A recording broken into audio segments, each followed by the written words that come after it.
My name is Thomas William Harrison. I am 28 years old, and I own the largest cattle ranch in the Montana Territory in the year 1876.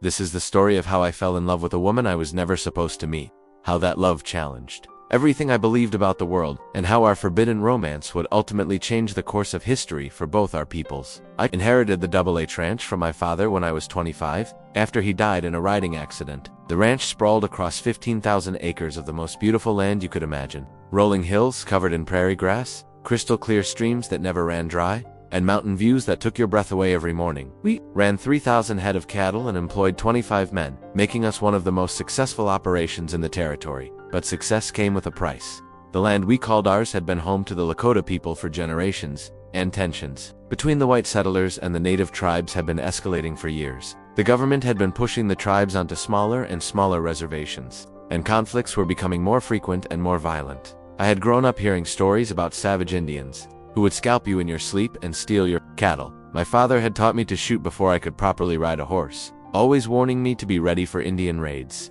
Like most white settlers, I viewed the native people as obstacles to progress, dangerous enemies who stood in the way of civilization. How wrong I was about everything. It was a crisp October morning when my world changed forever. I had been riding the northern boundary of my property, checking on a herd that had wandered closer to the foothills than I liked. The area was known to be frequented by Lakota hunting parties, and I wanted to move the cattle back to safer ground. Before any trouble started, I was following a game trail through a grove of aspen trees when I heard the sound of rushing water. My horse was thirsty, so I decided to find this stream and let him drink. As I emerged from the trees, I saw the most beautiful sight I had ever witnessed in my life. There, bathing in a crystal clear mountain pool, was the most stunning woman I had ever seen. She had long black hair that flowed like silk down her back, bronze skin that seemed to glow in the dappled sunlight, and features so perfect they could have been carved by angels.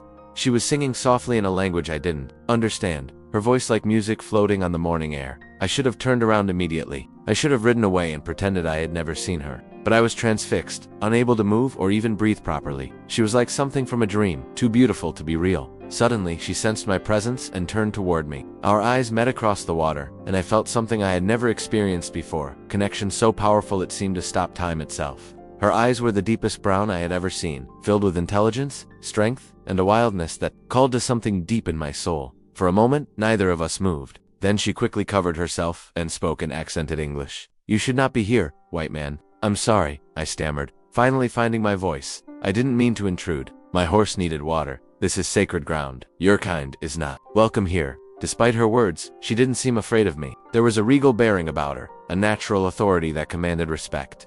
She moved with the grace of someone who belonged to this wild country in a way I never could. "What is your name?" I asked, knowing I should leave but unable to make myself go. She studied me for a long moment before answering. "I am Aiyana, daughter of Chief Standing Bear of the Lakota, and you are trespassing on my people's land. I'm Thomas Harrison. I own the WH ranch." "You own nothing," she said with quiet dignity. "The earth cannot be owned. It belongs to all living things." Her words challenged everything I had been taught about property and civilization, but something in the way she said them made me want to understand her perspective. "You speak English very well," I observed. "I was educated at the mission school for 3 years before my father brought me home. The white teachers wanted to kill the Indian in me, but they only made me stronger." There was pain in her voice when she spoke of the school, and I felt an unexpected surge of anger at whoever had hurt her. "I should go," I said reluctantly. "Yes, you should. And you should not come back." But even as she said the words, I could see something in her eyes that contradicted them. There was curiosity there, and perhaps the same inexplicable connection I was feeling. "Will you be here tomorrow?" I asked impulsively. "That would be very foolish, for both of us," I agreed. "But will you?" She looked at me for a long moment, and I could see her internal struggle. Finally, she nodded almost imperceptibly. "At sunrise," she whispered. I rode home that day in a daze, unable to think about anything except Aiyana. Her image was burned into my memory, her graceful movements, her musical voice, the way the sunlight had played across her skin. I had never believed in love at first sight, but what I felt for her was unlike anything I had ever experienced.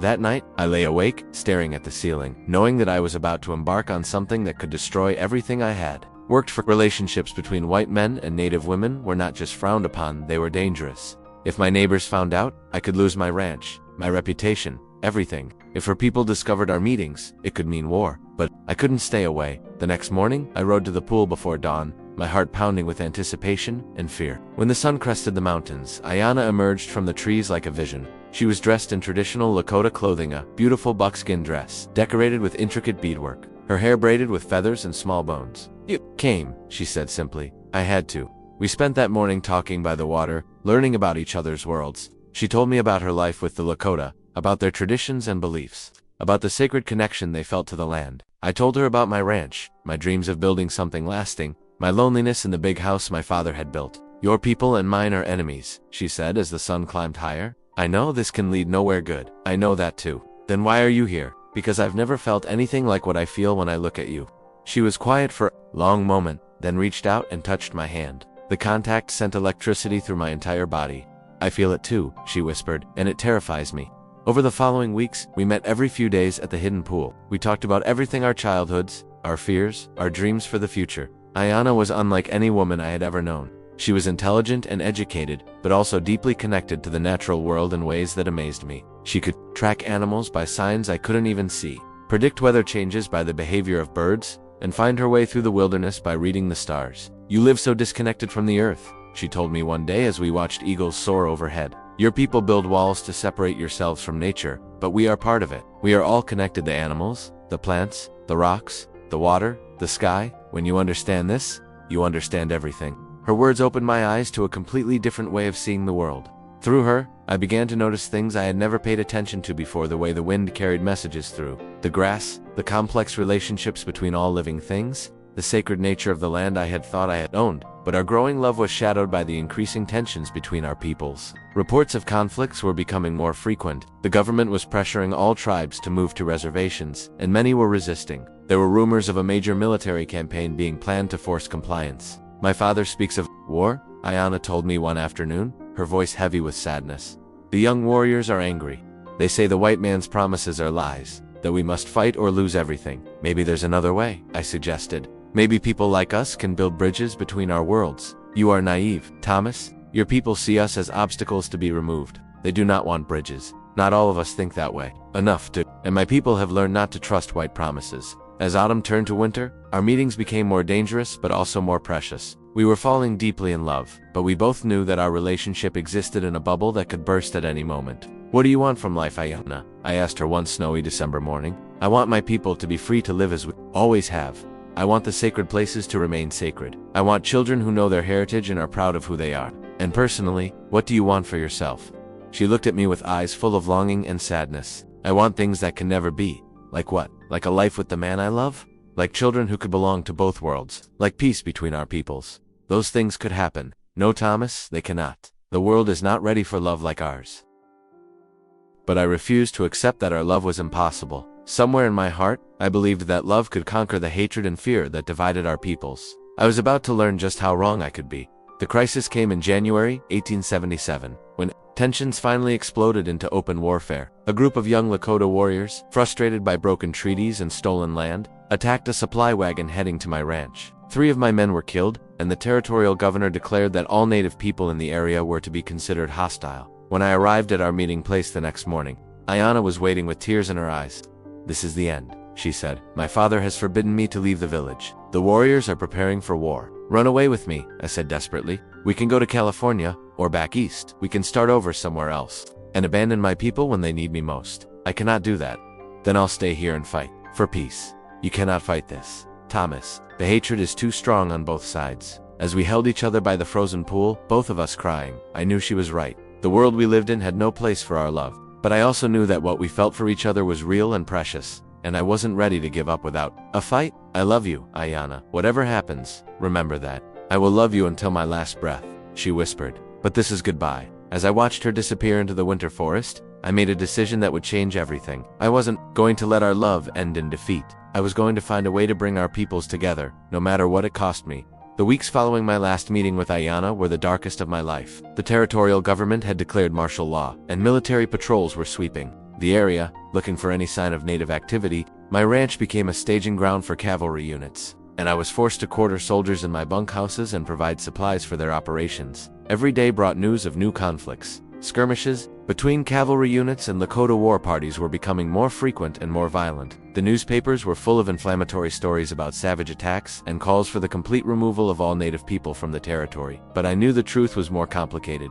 Through my foreman, Miguel Santos, who had lived in the territory longer than anyone and maintained friendships with people from many tribes, I learned about the broken promises and treaty violations that had driven the Lakota to desperation. Senator Thomas, Miguel told me one evening as we watched cavalry units preparing for another patrol, this war did not start because the Indians are savage. It started because they are hungry and desperate. The government promised them food and supplies in exchange for their land, but the promises were lies. What do you mean? The reservation they were given has no game, no good water, no way to grow food? The supplies they were promised never came, or came spoiled. They were told they could hunt in their traditional areas, but then white settlers moved in and claimed those areas. What would you do if someone stole your ranch and left you with nothing? Miguel's words confirmed what Aiyana had tried to tell me about her people's situation. They weren't fighting because they were naturally violent. They were fighting for survival. Miguel, do you think there's any way to stop this war? Maybe, if someone could get the two sides to talk instead of fight. But who would listen? The soldiers think all Indians are enemies, and the Indians think all white men are liars.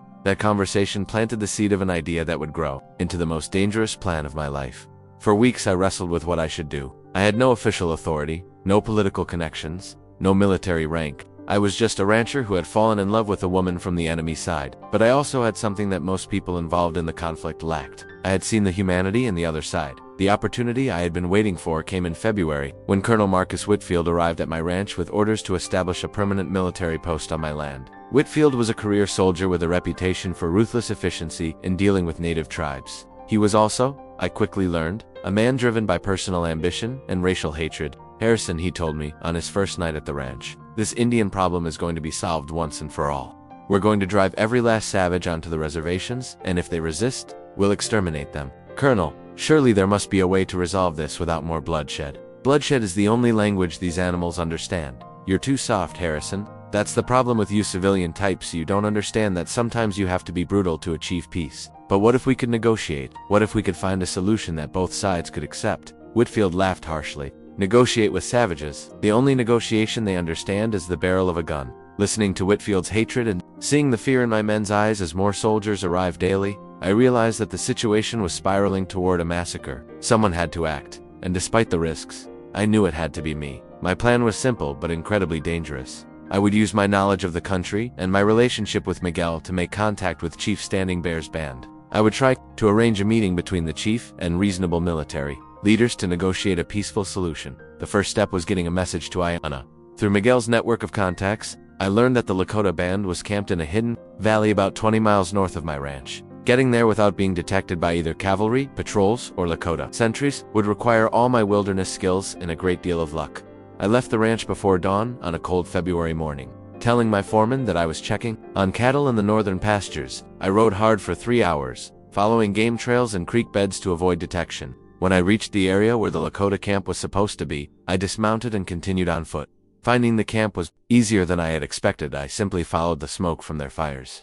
But approaching without being shot was another matter entirely. Lakota warriors were renowned for their ability to move unseen through their own territory, and I knew they would have sentries posted. I was still half a mile from the camp when a voice spoke from behind me. You are either very brave or very foolish, white man. I turned slowly to find myself facing a young Lakota warrior with a rifle pointed at my chest. He was about my age, with the lean build of someone who had lived his entire life in the wilderness. I am Thomas Harrison, I said. Raising my hands, I need to speak with Chief Standing Bear. Why would our chief want to speak with you? Because I have information about military plans that could save lives. And because I am a friend of his daughter. The warrior's eyes widened slightly at the mention of Aiyana, but his rifle didn't waver. You will come with me, but know that, if you are lying, you will die slowly. The walk to the camp was the longest of my life. I was surrounded by warriors who appeared from behind trees and rocks like ghosts. Their faces showed no emotion, but I could feel their hatred and suspicion like a physical force. The Lakota camp was unlike anything I had ever seen. The tipis were arranged in a perfect circle, with the chief's lodge at the center. Smoke rose from cooking fires, and I could see women working on hides and children playing games. It looked peaceful and civilized, nothing like the savage encampment I had been taught to expect. But I also noticed the signs of a people preparing for war. Warriors were checking weapons and painting their faces. Horses were being prepared for battle. There was a tension in the air that spoke of desperate determination. Chief Standing Bear emerged from his lodge as we approached. He was a man in his 50s, tall and dignified, with gray streaking his long black hair. His face was weathered by years of outdoor life, but his eyes were sharp and intelligent. When he looked at me, I felt like he could see into my soul. So, he said in perfect English, "You are the white man who has been meeting with my daughter." "Yes, sir. My name is Thomas Harrison. I know who you are. The question is why you are here." Because I believe there might be a way to prevent a war that will destroy both our peoples. Standing Bear studied me for a long moment, then gestured for me to follow him into his lodge. Inside, the space was warm and comfortable, decorated with beautiful artwork and weapons. Aiyana was there, and when she saw me, her face showed a mixture of joy and terror. "Father," she said, "I can explain. There is nothing to explain." "Daughter, I have known about your meetings for weeks." "You knew?" I asked, shocked. "Of course I knew. Do you think anything happens in our territory without my knowledge?" The question is why I allowed it to continue. Why did you? Because my daughter is not a child, and because I was curious about what kind of man could capture her heart. Also because I hoped that perhaps love could build a bridge where politics had failed. Standing Bear's words gave me hope, but his next statement brought me back to reality. But now there is no more time for hope. Colonel Whitfield has made his intentions clear. He plans to attack our camp within days, and he has orders to take no prisoners. How do you know that? We have friends among your people, Mr. Harrison. Not all white men are our enemies. I thought of Miguel and realized that Standing Bear's intelligence network was probably better than the military's. Chief Standing Bear, what if we could arrange a meeting? What if reasonable people from both sides could sit down and find a solution? What reasonable people? Your Colonel Whitfield has already declared that the only good Indian is a dead Indian. Then we go around Whitfield. There are other military leaders, politicians, in the territorial capital. Surely someone wants to avoid a massacre. And why would they listen to you? Because I'm a respected rancher with influence in the community, and because I'll have something they want. What information about Lakota positions and plans? Standing Bear's eyes hardened. You would betray my people. No, sir. I would give them false information that would buy us time to arrange real negotiations. For the first time since I had entered the lodge, Standing Bear smiled. You are either very clever or very naive, Mr. Harrison. Probably both. Will you give me a chance to try? Standing Bear looked at his daughter, who had been listening to our conversation with growing excitement. Aiyana, what do you think? I think Thomas is right that we have to try something. The alternative is war, and war means death for many of our people. It also means death for him if he is caught helping us. I know the risks, I said, but I can't stand by and watch people I care about destroy each other. Standing Bear was quiet for several minutes, clearly weighing his options. Finally, he spoke. Very well. I will give you 1 week to arrange a meeting with someone who has real authority to negotiate. But if you fail, or if this is a trap, the consequences will be severe. I understand. I hope you do. Because you are not just risking your own life, are risking the lives of everyone in this camp, including my daughter. As I prepared to leave the camp, Aiyana walked with me to where my horse was waiting. Thomas, are you sure about this? If Whitfield discovers what you're doing, he won't discover it. And even if he does, it's worth the risk. Is it? Is our love worth starting a war over? Our love isn't starting a war, Aiyana. The war was already coming. Maybe our love can help stop it. She kissed me then, in full view of her people, a gesture that spoke of desperate hope and terrible fear. Be careful, she whispered. I cannot lose you now. You won't lose me. We're going to find a way through this. As I rode back toward my ranch, I was already formulating my plan. I knew exactly who I needed to contact, and I knew it would be the most dangerous gamble of my life. But for Aiyana, for her people, and for the possibility of a future where love could triumph over hatred, I was willing to risk everything. The ride back to my ranch gave me time to refine my plan, but it also gave me time to fully comprehend the magnitude of what I was attempting. I was essentially committing treason against my own people while simultaneously risking the lives of Aiyana's tribe. If I failed, the consequences would be catastrophic for everyone involved. But I also knew that doing nothing would guarantee disaster. Colonel Whitfield's hatred was absolute, and his military superiority meant that any direct confrontation would result in the massacre of Standing Bear's people. The only hope lay in finding someone with both the authority and the wisdom to see beyond the cycle of violence. That someone, I had decided, was Territorial Governor Samuel Morrison. Morrison was a political appointee from back east who had arrived in Montana only 6 months earlier. Unlike the local military commanders, who had spent years fighting native tribes, Morrison had no personal investment in the conflict. He was also, according to newspaper reports, a man who prided himself on finding diplomatic solutions to complex problems. The challenge would be getting to Morrison without alerting Whitfield to my activities. The colonel had made it clear that he considered any attempt at negotiation to be treasonous, and he had the authority to arrest civilians who interfered with military operations. When I arrived back at the ranch, I found Whitfield in my study, poring over maps of the surrounding territory. Harrison, he said without looking up, where have you been? I needed to discuss patrol routes with you. Checking on cattle in the north pastures, I replied, trying to keep my voice steady. Had to bring some strays back closer to the ranch. See? Anything unusual out there? Nothing but cattle and snow? Whitfield finally looked up at me, his pale blue eyes cold and calculating. You know, Harrison, I've been thinking about our conversation the other night. Your sympathy for the Indians concerns me. I don't have sympathy for them. Colonel, I just think there might be more efficient ways to handle the situation. More efficient than extermination. More efficient than a prolonged war that costs money and lives. Ah, the practical businessman's perspective. I can respect that. But you need to understand something, Harrison. This isn't just about efficiency. This is about the future of civilization in this territory. We cannot allow savages to stand in the way of progress. Of course not, Colonel. Good, because I'd hate to think that one of the territory's most prominent citizens was harboring treasonous sympathies. The threat in his words was unmistakable. Whitfield suspected something, even if he couldn't prove it yet. I would have to be extremely careful. That evening, I sent Miguel into town with a carefully worded telegram for Governor Morrison. The message requested a private meeting to discuss urgent matters of territorial security and suggested that I had information that could prevent unnecessary bloodshed and expense. I signed it with my full name and title as president of the Cattlemen's Association, hoping that my business credentials would get Morrison's attention. The reply came the next morning. Morrison would see me in 3 days at the territorial capital, but the meeting would have to be brief and unofficial. He was clearly intrigued but cautious. Now came the most dangerous part of my plan. I needed to return to Standing Bear's camp to coordinate our strategy, but Whitfield's patrols were increasing their activity. Getting past them would require help from someone who knew the country even better than I did. Miguel, I said that afternoon, I need to ask you to do something very dangerous. What kind of dangerous, Senor Thomas? The kind that could get us both shot as traitors. Miguel studied my face for a long moment, then nodded. What do you need? I explained my plan to meet with Governor Morrison and my need to coordinate. With Standing Bear, Miguel listened without interruption, his weathered face showing no emotion. You are playing a very dangerous game, my friend, he said finally. I know, but it's the only game that might save lives. And if you are caught, then you don't know anything about it. You were just following orders from your boss. Miguel smiled grimly. You think Colonel Whitfield would believe that? No, Thomas.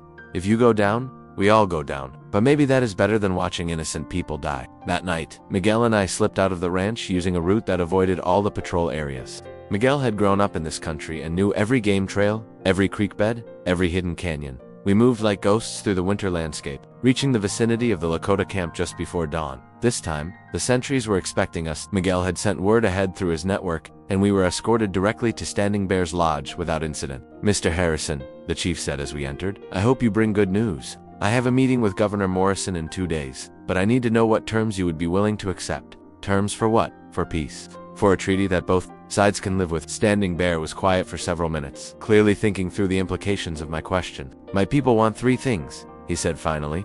First, we want to remain in our traditional territory, not be forced onto a distant reservation. Second, we want the right to hunt and gather in our sacred places. Third, we want protection from settlers who would steal our land. Those are reasonable requests. What would you be willing to give in return?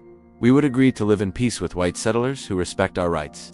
We would not attack travelers or supply wagons. We would even consider allowing the railroad to pass through our territory if we were fairly compensated. And if the government refuses these terms, Standing Bear's face hardened. Then we will fight until the last warrior falls. We will not be driven from our homeland like cattle. Aiyana, who had been listening silently, finally spoke. Father, what if Thomas could arrange something more? What if he could get the government to recognize our sovereignty over a specific area? You mean our own reservation? But here in our homeland, yes, a place where we could govern ourselves according to our own laws, but still maintain peaceful relations with white settlers. Standing Bear looked at his daughter with pride. You have been thinking about this. I have been thinking about many things, about ways that 2 peoples could share this land without destroying each other. It's an interesting idea, I said, but it would require someone with real vision to make it work. Do you think this Governor Morrison has such vision? I don't know, but I'm about to find out. Before I left the camp, Aiyana and I had a few minutes alone together. The strain of the past weeks was showing on both of us, but her beauty and strength still took my breath away. Thomas, I'm frightened, she admitted. Not for myself, but for you. If Whitfield discovers what you're doing, he won't discover it. And even if he does, it will be worth it if we can save your people. And what about us? Even if you succeed in arranging peace, what future can we have together? It was a question I had been avoiding, but I knew I had to face it. I don't know, I said honestly. The world isn't ready for our kind of love, but maybe we can help make it ready. You're asking me to believe in miracles. I'm asking you to believe in us. She kissed me then, and I could taste the salt of her tears. I do believe in us, she whispered, but I also know how cruel the world can be to people who dare to love across the lines it has drawn. The journey to the territorial capital took me through some of the most beautiful country in Montana, but I was too nervous to appreciate the scenery. Everything depended on my ability to convince Governor Morrison that peace was possible and profitable. Morrison received me in his private office, a modest room that reflected his no-nonsense approach to governance. He was a man in his 50s, with graying hair and intelligent eyes that seemed to take in everything at once. "Mr. Harrison," he said, gesturing for me to sit, "your telegram was intriguing. You mentioned preventing bloodshed and expense. I'm interested in both. Governor, I believe there's a way to resolve the current conflict without a costly military campaign. I'm listening." For the next hour, I laid out everything I knew about the situation. I explained the real reasons behind Lakota resistance, the impossible conditions on the designated reservation, and the cycle of broken promises that had led to war. I also presented Standing Bear's terms for peace. Morrison listened without interruption, occasionally making notes on a pad of paper. "These are interesting proposals, Mr. Harrison, but I have to ask, how do you know so much about Lakota thinking? My military advisors tell me that communication with the hostiles is impossible." This was the moment of truth. I could lie and try to protect myself, or I could trust Morrison with the whole story. "Governor, I've been in direct communication with Chief Standing Bear and his people." Morrison's eyebrows rose. "That's a serious admission, Mr. Harrison. Some would call it treason. Some would call it diplomacy. And Colonel Whitfield, what does he think of your diplomatic efforts?" "Colonel Whitfield doesn't know about them. He's made it clear that he considers any attempt at negotiation to be treasonous." Morrison leaned back in his chair, studying me carefully. "Mr. Harrison, what you're proposing would require me to override the military commander in the field and negotiate directly with people who are officially considered enemy combatants. Do you understand the political risks involved?" "I understand them, sir, but I also understand the alternative.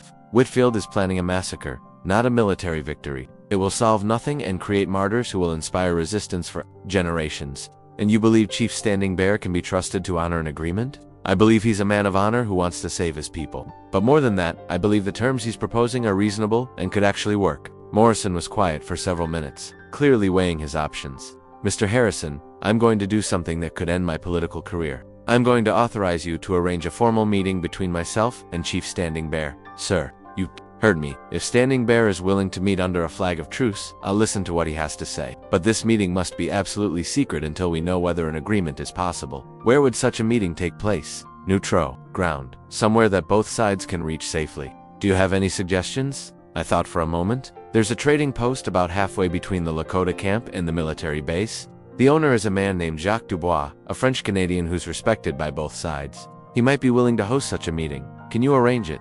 "I think so." "Then do it. But Mr. Harrison, understand this: if this goes wrong, if it's a trap or if violence breaks out, I'll deny any knowledge of your activities. You'll be on your own." "I understand, Governor. I hope you do, because you're risking everything on the possibility that love can triumph over hatred. That's either very noble or very foolish. Maybe both, sir." As I rode back toward my ranch, I felt a mixture of hope and terror. I had succeeded in getting Morrison to agree to negotiations. But now came the hardest part: arranging the meeting without alerting Whitfield and ensuring that both sides would honor the truce. But for the first time since this whole crisis began, I believed that peace might actually be possible. And if peace was possible, then maybe Aiyana and I could find a way to build a life together in a world that was finally ready for love to triumph over fear. The meeting that would determine the fate of two peoples was set for 1 week later. Everything depended on whether the bonds of love could prove stronger than the chains of hatred. The end.